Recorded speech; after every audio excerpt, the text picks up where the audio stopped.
Hi, I'm Doug Jensen with Vortex Media. Welcome to the second episode of Sony's XDCAM Essentials video training series. Now in our first video, I introduced you to Sony's three new XDCAM HD 422 camcorders that each offer 50 megabits per second 422 recording and 4 channels of audio.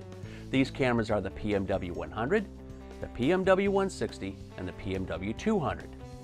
In this episode, we're going to take a closer look at the video format options that these cameras offer, how to narrow down the choices to select the best one for your shoot, and how to set it up with the camera's menus. So let's get started. By my count, these cameras offer 52 different recording formats to meet practically every production need and client specification. Fortunately, deciding which one to use at any given time is relatively simple if you just use the process of elimination to narrow down the list of options until you're left with the one that fits your needs best. I'll begin by pressing the menu button on my PMW200. Going to the Others menu tab and choosing the System menu. These 4 submenus are where you control all of your format configuration settings. If you've got a PMW100 or a PMW160, you'll see the exact same menus on your camera.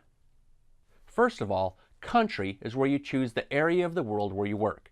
Your choices are NTSC, NTSC-J for Japan, or PAL. I live in the United States, so my camera is usually set for NTSC, but it's great to have a camera that can also do PAL whenever necessary. And once you've chosen a country, you've already cut the number of format options in half. On the next line, you must decide whether you're going to use the camera's UDF file mode, which stands for Universal Disk Format, or the FAT file mode, which stands for File Allocation Table. So what's the difference between UDF and FAT? Well, the technical details don't really matter. All we need to know is that there are 2 different ways of storing computer files. Sony uses the UDF mode on their big shoulder mount cameras that record on optical discs, such as the F800. But the smaller XDCAM cameras that record on S/S cards have always used FAT. Well, that is at least until now. The PMW100, 160, 200, and even the bigger PMW500 are hybrids that allow you the option of recording with either the FAT or UDF video formats on S/S cards. So with these new cameras, you have the choice of shooting with the same 35 megabits per second 420 specifications of the EX1R, EX3, and F3, if that fits your needs better, or you can choose one of the higher quality 50 megabits per second 422 recording modes that also provide 4 channels of 24-bit audio. That decision is made right here on this menu when you choose either UDF or FAT. Now, it's always been my philosophy to shoot with the best settings that any camera I'm using offers, unless of course there's a good reason to choose something else. Therefore, I recommend that you choose UDF so that you can shoot with the very best video quality. And with that decision made, we've just cut the remaining number of format options in half again. On the next line, you must decide whether you're going to shoot with a high definition format or with one of the camera's 4 standard definition formats. My recommendation is to always choose HD, regardless of what type of program you're working on. And that brings us to the Format submenu. And because of the previous decisions that we've made, there are only 11 options left. Let's examine more closely what the letters and numbers in these format choices mean, because once you know how to read them, making a choice is pretty simple.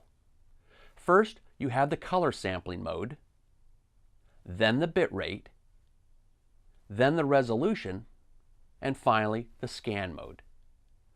Choosing HD 422 means that your video will have twice as much color information as the HD 420 formats. Now that difference might not be visible for some types of productions, but if you're shooting for broadcast or doing chroma keying, extensive color grading, or visual effects, that boost in quality might make a big difference. This column identifies the bit rate, and it refers to how much data is being written to the memory card.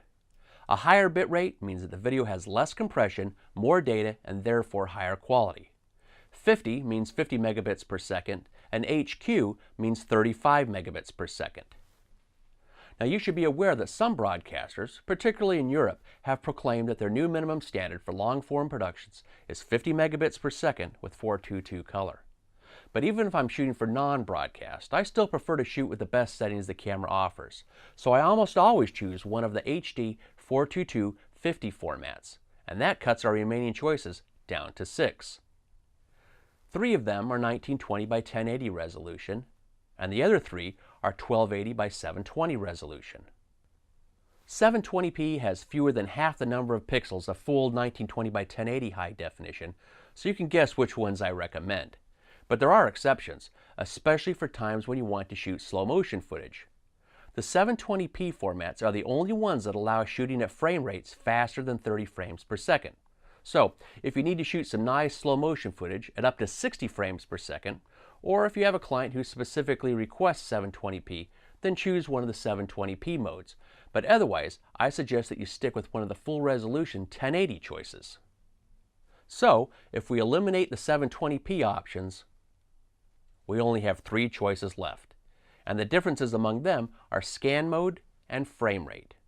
You've got 59.94 fields per second interlaced, commonly called 60i, 29.97 frames per second progressive, commonly called 30p, and 23.98 frames per second progressive, commonly called 24p. Once you reach this point, your choice is mostly a subjective decision and not based on image quality.